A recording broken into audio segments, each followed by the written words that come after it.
بسم اللہ الرحمن الرحیم۔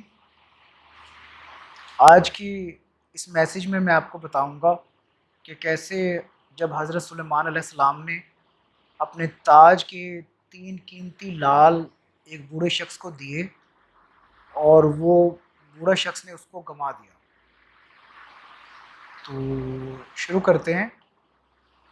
ایک مرتبہ حضرت سلیمان علیہ السلام کا اپنے لشکر کے ساتھ ایک جنگل میں گزر ہوا، تو آپ نے دیکھا ایک بوڑھا شخص تھا جو لکڑیاں کاٹ رہا تھا، اور کاٹ کر جو ہے وہ پھر اپنے کندھوں پہ لاد کر وہ لے کے جانے کی کوشش کر رہا تھا، لیکن وہ بھاری گٹھا تھا جو اس سے اٹھایا نہیں جا رہا تھا۔ اس کو بڑا آپ علیہ السلام کو بڑا رحم آیا اس کے اوپر، اور آپ نے اس سے کہا کہ اس عمر میں آپ اتنی محنت کیوں کرتے ہو؟ تو اس بوڑھے شخص نے عرض کی کہ اے اللہ کے نبی، میرا کمانے والا پیچھے کوئی نہیں ہے، تو میں یہ کرتا ہوں تو گھر کا سرکل چلتا ہے۔ تو آپ کو اس کی ترس آئے، تو آپ نے اپنے تاج مبارک جو آپ پہنتے تھے اس کا ایک قیمتی لال موتی یا ہیرا جو بھی آپ کہیں وہ اس کو نکال کے دے دیا کہ جاؤ اور جا کر اس کو سیل کرو اور اپنی زندگی ہنسی خوشی جو ہے وہ بسر کرو۔ اب یہاں پر سمجھنے کا جو نقطہ یہ ہے کہ اللہ تبارک و تعالیٰ کی ذات پاک جب چاہتی ہے نا، تب جو ہے نظام جو ہے نا وہ تبدیل ہو جاتا ہے۔ اگر وہ نہ چاہے نا تو کچھ جو ہے نا چیز ممکن نہیں۔ اب وہ بوڑھا شخص اس لال کو لے کر جاتا ہے، تو ایک چیل جو ہے نا جب اس لال کو چمکتے ہوئے کو دیکھتی ہے نا، وہ اس کو گوشت کا ٹکڑا سمجھتی ہے۔ وہ آتی ہے اور اس سے وہ لال جھپٹتی ہے، اور جھپٹ کے جو ہے وہ لے جاتی ہے۔ بڑا روتا ہے، پیٹتا ہے، پچھتاتا ہے کہ وہ اچھا بھلا میرا بھی زندگی بدل جاتی، لیکن وہ موتی ہاتھ سے گوا بیٹھا۔ پھر دوبارہ جا کر وہی اس نے لکڑیاں کاٹنا اور جو ہے وہ اس کو مارکیٹ میں سیل کرنا شروع کر دیا۔ کچھ دنوں کے بعد پھر آپ علیہ السلام کا گزر ہوا وہاں پر، آپ نے دیکھا کہ وہی بوڑھا شخص ہے اور لکڑیاں کاٹ رہا ہے، اور اسی طریقے سے اس کو وہ اکٹھی کر رہا ہے اور کندھے پہ ڈالنے کی کوشش کر رہا ہے۔ آپ حیران ہو کہ اتنا عجیب شخص ہے، کل تو میں نے اس کو ایک قیمتی موتی دیا تھا، آج اس نے پھر وہی لا کے کام شروع کر دیا۔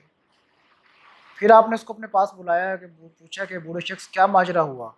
میں نے تو آپ کو اتنا قیمتی وہ دیا تھا کہ نہ صرف آپ آرام سے بیٹھ کے کھا سکتے تھے بلکہ آپ کی نسلیں بھی بیٹھ کے کھا سکتی تھی۔ تو اس نے عرض کیا اللہ کے نبی، میں وہ موتی لے کے جا رہا تھا، تو ایک چیل نے وہ مجھ سے وہ جھپٹا اور وہ مجھ سے وہ موتی لے کر وہ بھاگ گئی۔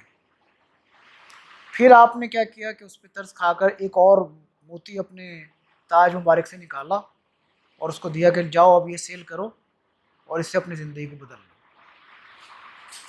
وہ بوڑھا شخص جو ہے وہ خوش موتی لے کے جا رہا ہوتا ہے، اور اس نے کہا کہ اب میں نے یہ موتی اپنے انگلی میں اس طرح مٹھی میں بند کر لوں گا، نہ کوئی دیکھے گا اور نہ ہی یہ گم ہوگا۔ اب دیکھ کرنا خدا کا ایسا ہوا کہ وہ ایک نہر کے قریب سے گزرا اور اس کا پیر پھسلا اور گرا، وہ گرتے ہی وہ ہاتھ سے نکلا اور وہ پانی کے اندر بہہ گیا۔ پھر وہ سر پکڑ کے بیٹھ گیا کہ پھر جو ہے وہ ایسا ہو گیا۔ پھر جناب وہ دوبارہ اس نے اپنے وہی کام شروع کر دیا، جنگل میں جانا، لکڑیاں کاٹنا اور اس کو بیچنا اور گزر بسر کرنا۔ پھر کچھ عرصے کے بعد حضرت سلیمان علیہ السلام کا وہاں سے گزر ہوا، پھر آپ نے اس شخص کو دیکھا، پھر آپ نے اس کو بلایا کہ اب بتاؤ، آپ حیران ہوئے کہ اب کیا ماجرا پھر دوبارہ ایسا ہو گیا۔ تو اس شخص نے پھر واقعہ سنایا کہ اللہ کے نبی، میں تو اس کو اپنی طرف سے پوری کوشش کرتا تھا، اور اب میں نے اس کو اپنے ہاتھ میں دبایا ہوا تھا، لیکن میرا پیر پھسلا اور میں اس میں نہر کے اندر جا گرا اور وہ موتی پانی میں بہہ گیا۔ آپ نے پھر سب سے قیمتی موتی اپنے تاج مبارک سے نکالا اور اس کو دیا۔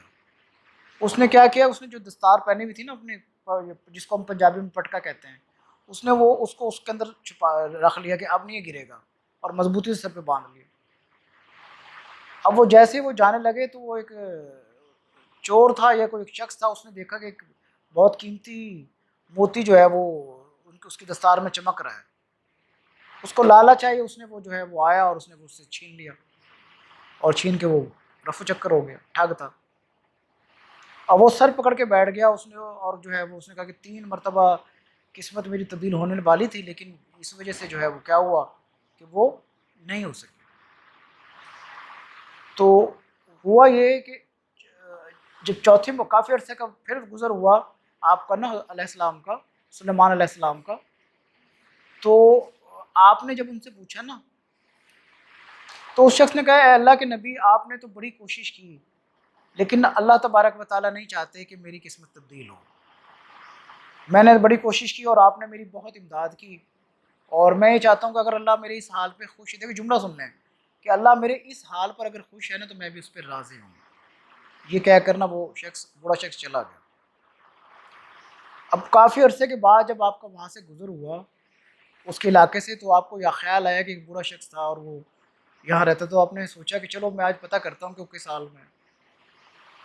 تو آپ نے قاصد کو بھیجا اور بلوایا، تو وہ اب کیونکہ کافی بوڑھا ہو چکا تھا، چلنے پھرنے کی سکت نہیں تھی، سواری بھیجی گئی، اس کو لایا گیا، تو وہ بہت ہی ایک امیر کبیر، جو اس نے ڈریسنگ کی ہوئی تھی اور بہت زیادہ جو ہے وہ ایک شان و شوکت کے ساتھ مطلب نظر آ رہا تھا۔ تو آپ علیہ السلام نے پوچھا کہ بندے، اے بابا، ایک بزرگ، یہ کیسے؟ وہ آپ تو بہت غریب تھے، لیکن آپ کے لباس سے تو مجھے یہ لگ رہا ہے کہ آپ جو ہے وہ غریب رہے ہی نہیں، تو یہ کیا ماجرا آپ کے ساتھ ہوا؟ تو وہ شخص نے بڑی اچھی بات کی کہ اللہ کے نبی، جب اللہ نے چاہا نا تو میری زندگی کا جو ہے نا وہ نظام چینج ہو گیا۔ میں جنگل میں ہی اسی طرح لکڑیاں کاٹنے کے لیے جا رہا تھا، تو میں درخت پہ لکڑی کاٹنے کے لیے چڑھا، تو ایک چیل کا گھونسلہ تھا، اور اسی گھونسلے کے اندر وہ تینوں موتی وہاں پر موجود تھے۔ میں نے وہ تینوں موتی لیے اور میں نے وہ سیل کیا، اور اپنی زندگی کو جو ہے وہ اللہ تعالیٰ نے میری زندگی کو تبدیل کر دیا۔ اب میں بہت ہی آرام اور سکون کی زندگی گزار رہا ہوں، جیسے زندگی آپ مجھے دینا چاہتے تھے۔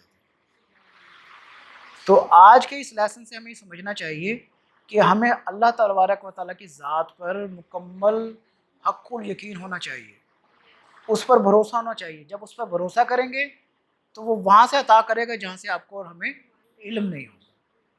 تو امید ہے کہ آج کا لیسن آپ کو سمجھ آیا ہوگا۔ کل انشاءاللہ دوبارہ ملاقات ہوگی۔ خیال رکھیں۔ اللہ حافظ۔